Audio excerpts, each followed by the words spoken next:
Okay, the big scandal right now is we have Omid Scobie caught lying about his age. He's saying he's 33 when in fact he's 39. If you look at him, he looks like he's 12.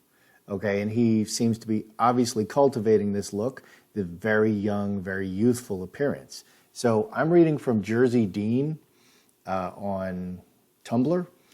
Guys, is Omid really freaking out right now? If you have to go back to 2008 to delete a tweet that proves you're lying about your age, I really think you need help.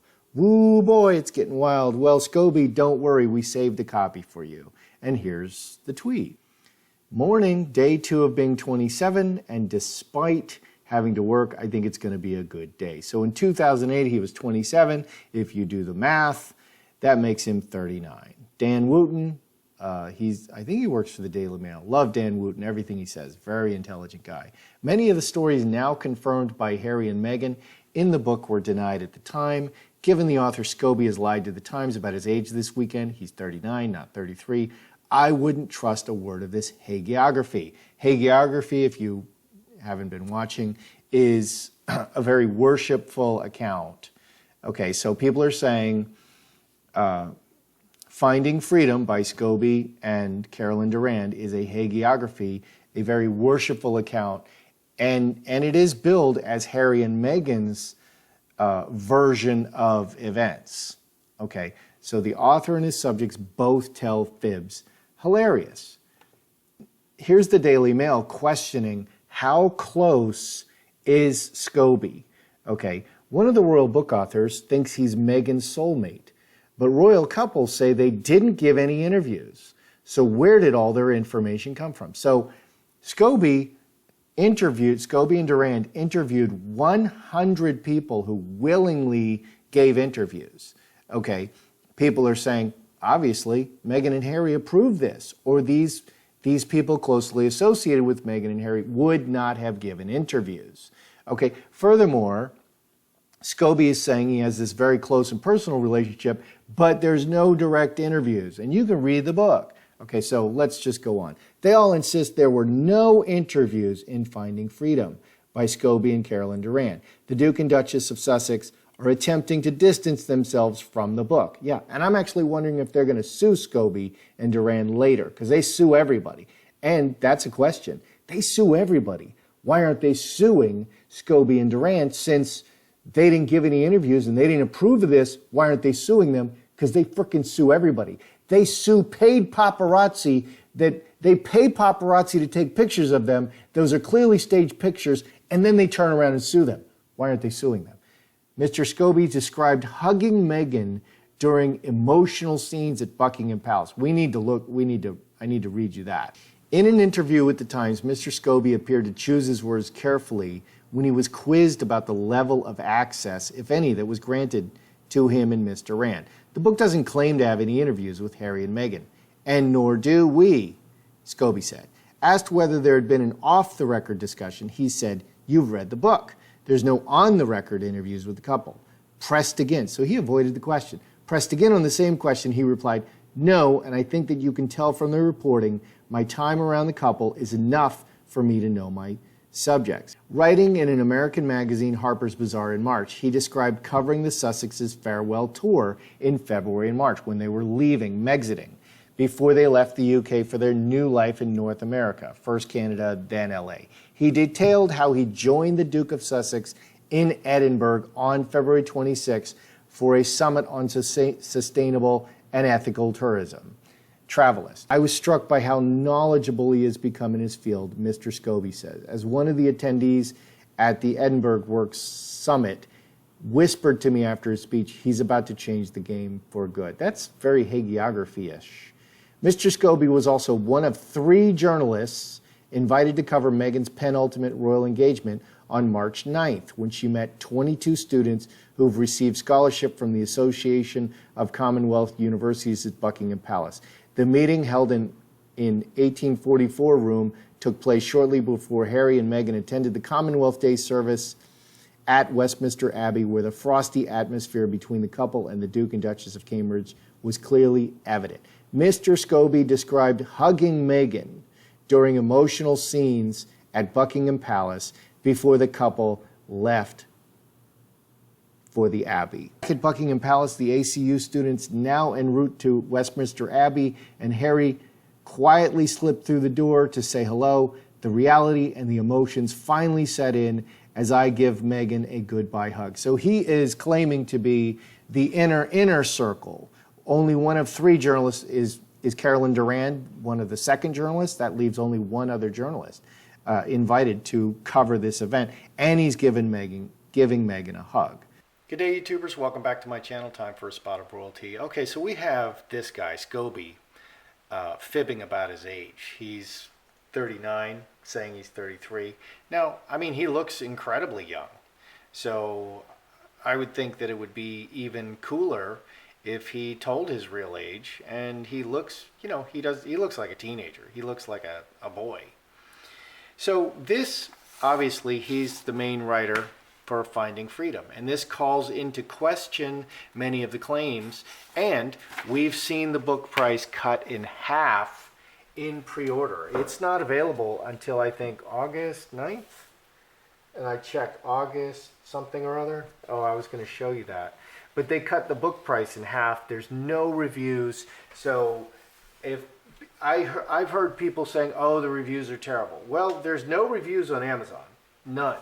Not in US and not in UK. There's no reviews that I could find. And I went straight to the site last night and I logged into the UK site, which is very easy to do. You just go down to the bottom and click UK and log into the UK site.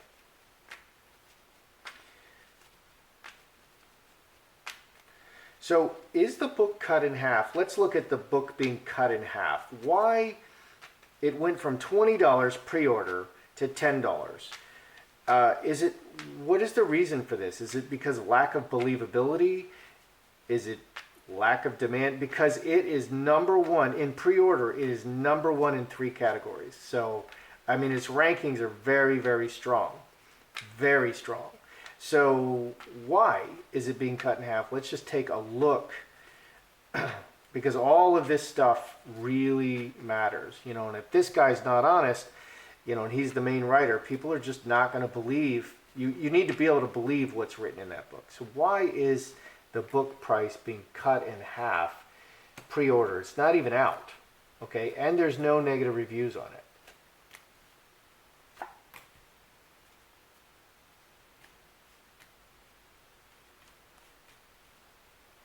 And they said that this price, the book price, it was $20, now it's $10. The book price is set by the publisher, okay? And they're very slick. The publisher, no one knows more about pricing and distribution than the publisher themselves, okay? So they, you know, that's their bailiwick. That's what they do. They don't write the book. They distribute it. They distribute and advertise that book, and that's their part. And that's really important. Selling the book is very important. So what do we have here? 3 blackbirds, crossroads, butterfly. 3 blackbirds are very talkative. They talk and they act, talking about decisions, talking about things at the crossroads. 8, 2 spades, broken chalice, and butterfly. Butterfly is very public. Butterfly is very beautiful, talking about decisions of beauty. So, okay. So this is the hagiography. Okay, people are accusing this book of being a hagiography, which is a worshipful account. Okay, so this is, and they don't deny this. Meghan and Harry don't deny this. This is Meghan and Harry's version. Okay, and Meghan doesn't want to be held accountable for anything. One of the big claims is, it wasn't Meghan who wanted to leave the royal family. It's Harry. Okay, Harry was the one driving the exit from the royal family. Well, that doesn't seem like a bad thing if Meghan's driving that exit, but Meghan will not be held accountable for anything. And what we're showing here is crossroads can be is always 2 or more options, and can also be speaking with a forked tongue. This is a speaking card. People are beginning to believe that the book is maybe not that truthful, and it's a hagiography. That's what this center portion is saying. The truthfulness, and that's what's going on here with Omid Scobie. He said, he's claiming to be 33, and he's not. He's 39. Well, that's kind of a big lie.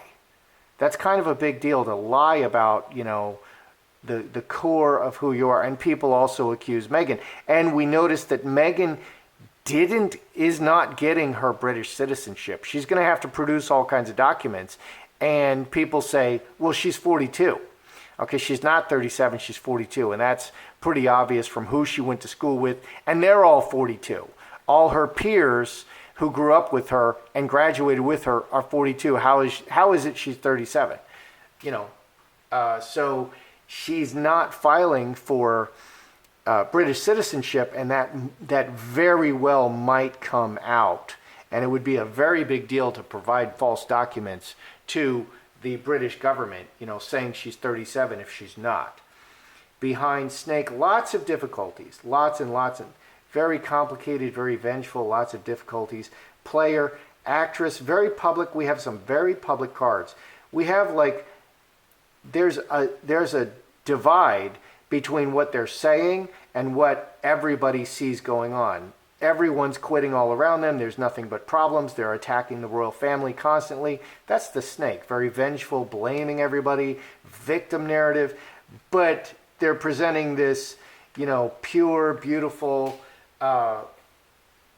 social justice and victim narrative in the book. And people are saying, hey, wait a minute. What you're telling us is not really matching what we're seeing with our own eyes. And people are not dumb. They believe what they see with their own eyes. So let's see. City, outcome, city, yes, and karmic relationship. It's all about setting the tone, setting the record straight. And that's literally what they say they're doing, setting the record straight for the people and the relationships. But there's all kinds of hidden problems. So overwhelmingly, people are beginning to doubt the truthfulness of this narrative. I actually wonder if they're furiously... Let's look at this. Because it's not released, and you can revise the text until the day of release. Is Omid Scobie and are they furiously revising the book right now based on the changing circumstances? Are they furiously revising the book right now? Because in a play, the way a play is done, and I used to write some plays, you go to the smaller areas. Before you get to the big show, New York City, Washington, D.C., you go to the small places. You go to North Carolina, you go to Florida, and every time the audience watches, you get reactions from the audience, and you keep revising your play until you get to New York City, and you're a well-oiled machine. You've got it all down. So it's very possible that he's revising right now. So is Omid Scobie and Carolyn Durand, are they actively revising the text of the book now, before the release? Oh dear, what's that? Oh my goodness. Are they revising the book? Scapegoat, blame, cutting the blame, a beautiful appearance and cutting the blame. 12, 3 spades. Lots of conflict, lots of blame, putting the blame over there. I don't know, revising. 3 spades is really, this is 12, 3 spades. Very hard work, working to make a beautiful appearance and blame people. Yeah, to keep their beautiful appearance and blame others. So yeah, 3 spades, they are furiously working to revise this book. They're constantly revising it depending on what people are saying, and people are constantly talking, and there's articles coming out. They're revising it constantly. Oh, they're saying that's not true, so we'll just change it a little bit. Because it's not published yet, and you can change it. The truth is, with an Amazon book, except for the paper stuff, you can change it after it's published. Okay, that's pretty embarrassing because earlier versions will not be the same as later versions. Okay, and people with the earlier versions will point it out, on a YouTube or something. But you can actually change it after it's published. What's underneath? Woman, Scourge, and Earthquake. 22, 25, 7 hearts. They see a disaster coming. They see a disaster coming. Oh my goodness. They're worried about a huge disaster. So they are furiously revising this book. They are furiously revising this book.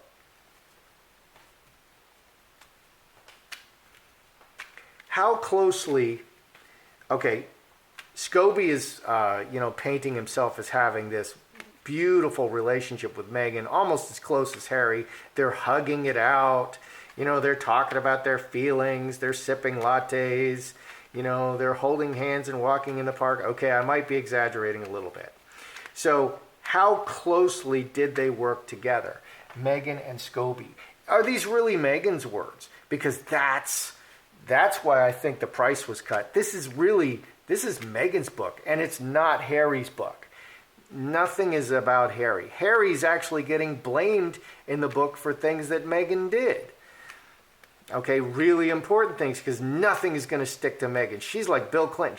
She's made of Teflon, man. Okay, so let's look at Meghan and Scobie. How closely are they associated? Meghan and Scobie. How closely did she work with him on this book? Meghan. Well, there's the connected card right there. Scobie. Oh dear, what is that?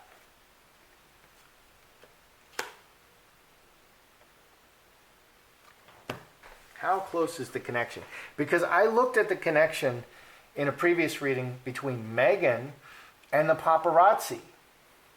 Okay, the paparazzi that they're currently suing for taking the pictures of Doria pushing Archie in his parka. Okay, and it was like, they're like the same person. Okay, I want to see if that's going on here. Scobie has some interesting cards. Meghan, is she directly connected? Handcuffs, Mercury, very connected in the talking.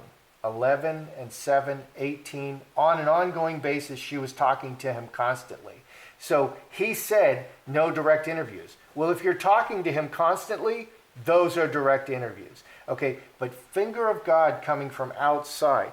So on an ongoing basis, feeding him information constantly through a third party, finger of God, from outside. Okay, so it's not Meghan calls Scobie, Scobie calls Meghan, Meghan calls someone else who calls Scobie and may record it and gives it directly to Scobie. So Scobie goes to the third party, asks Meghan questions, Meghan goes back to the, so there's someone in between. There's someone in between that they're using. That's what the 7 diamonds is. It's not a direct connection, so they're being slick about it. It's really Meghan's book, but she's not speaking directly to Scobie. She's speaking, they're playing telephone. She's speaking to somebody. There's a go-between, which would be a lawyer, and that would be good because lawyer-client, attorney-client privilege, the lawyer can't, well, I can't answer that question because I'm a lawyer. They can't answer it. They can claim that privilege. What do we have going over here on Scobie's side? Secrets, dead bodies in the box, permanent relationship, very solid relationship with Meghan. And it mirrors the 7 diamonds. Very, very solid. This could be Marcus Anderson. Okay, because Scobie was the boyfriend of Marcus Anderson. Marcus Anderson is not gay, he's bi. But he dated Scobie, who, I'm going to go out on a limb here and say this cute boy is gay. Okay, I'm just, I don't know. You can say whatever you want, but I'm guessing that he's gay. He seems kind of gay to me, which that's neither good nor bad. That just is. So, and he dated Marcus Anderson. They were lovers. So, very solid permanent relationship. Bodies in the box, no. So he's denying that there's a direct relationship. Okay, and he's hiding it. 6 and 7, 13, 4 hearts. But we have closely associated with Meghan. We hugged. And cross, permanent relationship. So he has a very solid relationship, but they were very careful to make sure that they could technically deny it, that they could technically deny a direct connection. So there's someone in between. Underneath we have man and lovers, 13, 15, 4 clubs, very actively. There's a man very closely associated underneath. So the third party is a man, it's probably a lawyer. Okay, and he was very directly connected to both of them, and that's how they did it. They just planned it out a little bit because they were planning. They were going to deny from the beginning. Here's a twist. Okay, Meghan sues everybody. Is she, in the end, if she doesn't like, if this is turning out to be a disaster, that's how they see disaster looming. If it doesn't turn out according to Meghan's liking, will she sue Scobie? I can't wait. I mean, it's just too funny, man. And gosh, she sues everybody, and people are not dumb. Is anybody in Hollywood going to hire Meghan because she attacks everyone? Okay, and she's gonna nail Harry. It's just a matter of time. She's gonna nail Harry the worst. The person closest to her is gonna get hurt the worst by Meghan. And Harry's only hope is that the royal family will protect him like they protect Andrew. Okay, Mr. A. That's his only hope, because otherwise she's going to eat him alive in the divorce. So will Meghan in the end sue Scobie and Durand over this book? Say, I didn't authorize this. I didn't approve this. Will she sue Scobie?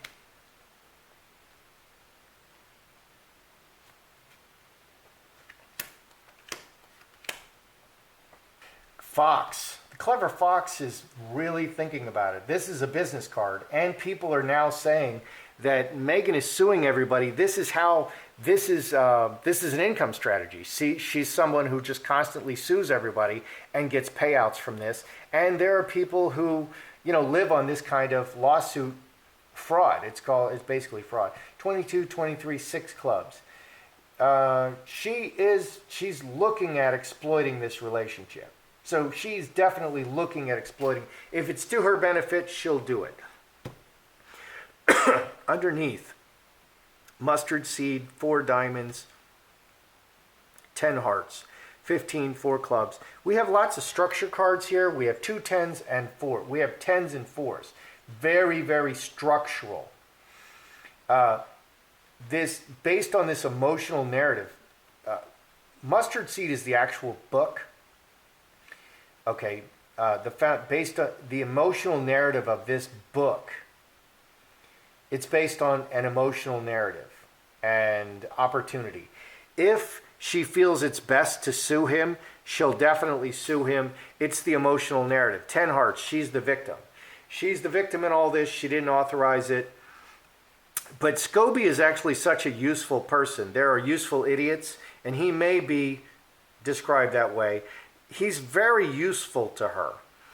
Okay, so if she sues him, I suspect that she won't try to harm, she'll do it with, they'll agree to it. I'm going to sue you, I'll split, I'll give you this much money, and, we'll say that, I didn't know anything about it, and you'll say this and you'll say that, because they're going to have to go to court. And if he goes against her and tells the truth, she's not going to get any money. She's going to lose that lawsuit. So they would have to agree in advance that he would lie to the court about their close connection and all the interviews through the third party. So that's a tricky situation. But she's definitely would be happy to sue him. She'll sue anybody. I wonder if she's going to sue Doria soon, because that's the only person she hasn't really screwed over yet. All right, what do we have going on here? Let's review it. Why is it cut in half? Because people are not believing the narrative. There's a contradiction between what is written in the book and what people are seeing with their own eyes. This is it's a hagiography. They're presenting their version to the world, okay, about how nothing is their fault, but people can see with their own eyes that, if you work in the Sussex household, a fly has a longer lifespan than an employee or an assistant in the Sussex household, no matter what their pedigree, no matter if they've been working in the royal household for 20 years. If you come to work in the Sussex household, you're going to just last a day or two, because, man, it's crazy over there. Okay, are they constantly revising the book based on what people say? Because there's no reviews yet, and it's not out on Amazon. It's out August 9th. And just pre-released copies are going out. And that's what's happening. It's being serialized. It's only available in pre-release. they're putting out little sections of it and getting reactions. Well, the reactions are not good, and disaster is looming. So Scobie and Durand are furiously revising this to avoid coming disaster. How closely are they associated? Meghan and Scobie. Scobie's completely denying everything. This is a key element, and Meghan's denying everything, but she was clearly talking to him the whole time through a third party. So they planned it out very well so they could deny everything. That's a little disturbing. Will Meghan ultimately sue Scobie? She's definitely thinking about it. If it's to her, it's all about the emotional narrative, and always either 10 hearts or Jack of Spades shows up. So if it's to her advantage in any way, shape, or form, she'll throw Scobie under the bus. But I think she'll get his agreement before she does so that he doesn't feel like he's being thrown under the bus until the wheel of the bus actually rolls over him and he's, like, like that. That's how I see it. I'm Joseph Magi, author of Playing Card Divination, Fortune Telling, the Magi Method. Find the book worldwide on Amazon and Kindle and paperback versions. Find the full color card deck used here on Etsy/Magi Method. Many thanks to the generous folks who have bought me a cup of tea. Please feel free to like, share, subscribe, and comment.